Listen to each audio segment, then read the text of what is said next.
ចាឥឡូវដើម្បីជាជំនួយในការសិក្សារបស់គុំในការដែលច្បាស់គឺយើងត្រូវសិក្សាពាក្យកន្លឹះទាំងអស់គ្នាឥឡូវគុំទាំងអស់គ្នាអានពាក្យកន្លឹះជាមួយនឹងអ្នកគ្រូទាំងអស់គ្នាសិក្សាពាក្យកន្លឹះ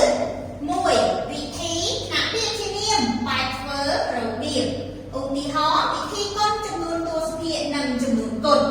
2ចំនួនថ្នាក់ពាក្យជានាមប្រមាណនៃវគ្គឧទាហរណ៍ខ្ញុំមានលុយចំនួន 5000 រៀល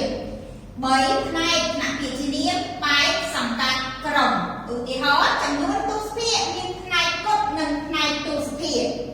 4គុណថ្នាក់ពាក្យជានាមដំណើរធ្វើឲ្យចម្រើនឡើងឧទាហរណ៍ចូលពាក្យនាមប្រមាណវិធីគុណ5កញ្ចក់ថ្នាក់ពាក្យជានាមអ្វីដែលខ្ចប់បងវិចខ្ចប់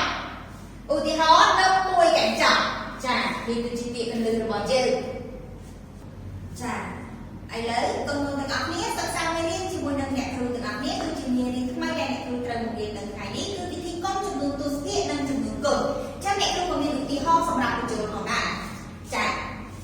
អានទាំងអស់គ្នាការសិក្សាមេរៀនឧទាហរណ៍នំមួយកញ្ចប់មានទម្ងន់ 1.255 គីឡូក្រាមតើនំ15កញ្ចប់មានទម្ងន់ប៉ុន្មានចាគេចង់ដឹងថានំមួយទម្ងន់ប៉ុណ្ណេះគឺ 1.255 គីឡូក្រាមចុះបើនំ15កញ្ចប់មានទម្ងន់ប៉ុន្មានគីឡូក្រាមធ្វើប្រមាណវិធីអ្វីដែរកូនចាធ្វើប្រមាណវិធីគុណអញ្ចឹងយើងត្រូវយកទម្ងន់នំក្នុងមួយកញ្ចក់យកមកគុណជាមួយនឹងនំ15កញ្ចប់អញ្ចឹងយក 1.255 គុណជាមួយនឹង15ស្មើប៉ុន្មានអញ្ចឹងអ្នកគ្រូនឹងបង្ហាញពីរបៀបនៃការគុណចំនួនទស្សភាគនិងចំនួនគុណអញ្ចឹងមើល 1.255 គុណនឹង15លេខ5នៅក្នុងរាយលេខ1នៅក្នុង10អញ្ចឹងដល់ពេលយើងទម្លាក់គឺយើងមើលតាមនឹងក្នុងរាយក្នុង10ដាក់ក្រោមក្នុង10អញ្ចឹងយើងប្រាប់ពីរបៀបនៃការគុណ5 5 ដង 25សេលេខ5ត្រាទៅ2 5 5 ដង 25បូកនឹង2 27ត្រាទៅ2 5 2ដង 10 10បូកនឹងត្រាទៅ2 12យើងត្រាទៅ1 5 ម្ដង 5 5បូក1 6ចូលខ្ទង់10គុណខ្ទង់10 1 5 ដង 5មិនមែនដាក់ក្រោមខាងខ្ទង់នេះទេដាក់ក្រោមនៅខ្ទង់10គឺ1 5 ដង 5 1 5 ដង 5 1 2 ដង 2 1 ម្ដង 1រួចយើងធ្វើប្រមាណវិធីបូក5តម្លាក់ចោលអត់មានអីបូក7បូក5 12ត្រាទៅ1 5បូក2 7 12បូក5ដូចគ្នា2បូក5 7 7បូក1 8ខ្ញុំមិនបានដាក់ត្រាទុកកន្លែងនេះយើងត្រាទុកដល់ម្ដងទៅបន្តមកទៀត6បូក2 8អានេះអត់មានអីមានអានេះតម្លាក់ចុះមក1ហើយបន្តមកទៀតគឺយើងមើលតើយើងត្រូវចេះចំណុចទស្សភាគនៅកន្លែងណានៅពេលចម្លើយទៅផលគុណគឺមានន័យថាតួគុណទី1គឺមានចំណុចទស្សភាគ3តុងគឺផ្នែកទស្សភាគ3តុងរាយដាក់ប្រូចាក់3តុងចំនួនទស្សភាគយើងមកដល់ផលគុណគឺយើងចាក់3តុងដូចគ្នាគឺកន្លែងនេះខ្ញុំយកម្ដងទៀតតួគុណទី1មានផ្នែកទស្សភាគ3តុងនេះ3តុង3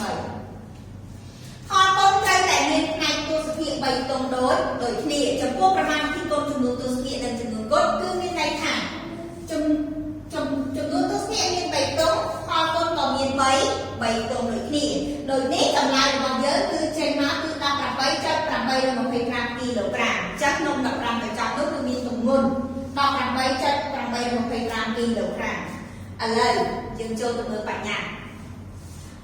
ដើម្បីគុណចំនួនទស្សភាគនិងចំនួនគុណតើគេមានបញ្ញត្តិដូចនេះយើងមើលវិធីគុណចំនួនទស្សភាគនិងចំនួនគុណ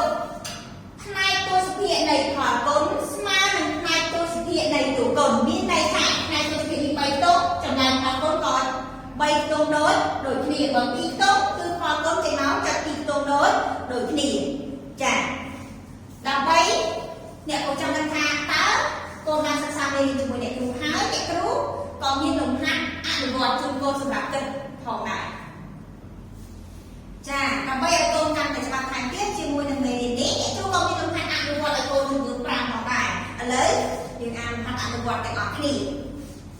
លំហាត់អនុវត្តចូលតែវាខំគុណខាងក្រោមក18.050គុណនឹង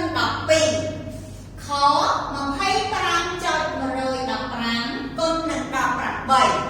គោ33.183គុណនឹង27ខ135.205គុណនឹង43ង192.408គុណនឹង56ចានេះគឺជាលំហាត់អនុវត្តដែលអ្នកគ្រូដាក់ជូនកូនហើយកូនធ្វើទាំងអស់គ្នានៅផ្ទះចាំពីចំណាយជាមួយនឹងអ្នកគ្រូចាលំហាត់អនុវត្តជំនាញ5តេតង